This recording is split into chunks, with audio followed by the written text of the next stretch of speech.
Hi everyone! You may have noticed that in this video we're trying out a new format and there's a new face. This is Rachel. Hi! She's my wife.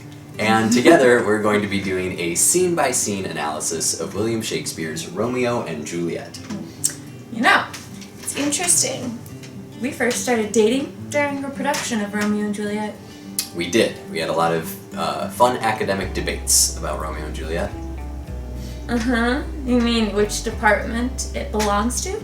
Right, of course, the English department. Mm-hmm. No. Theater. I guess we'll find out.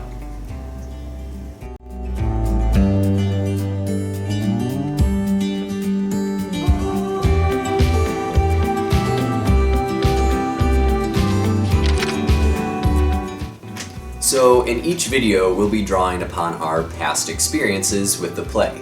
Personally, I've taught the play for a couple of years, and I've also played the roles of Paris and Tybalt. In that production where you played Paris, I took the role of Benvolio from you. I also studied for a number of years theater and actually ended up directing Romeo and Juliet a few years ago.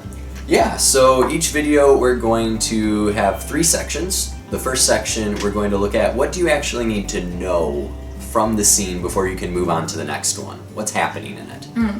Next, the second part, we're gonna discover what makes the scene challenging, both as an actor and a theater practitioner and just as a student studying it. And finally, we're going to look at why we love that particular scene, whether it be a certain line, context, or action upon the stage.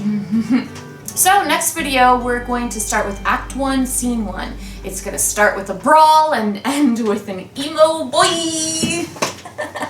So, grab a script, read it, and we'll see you then.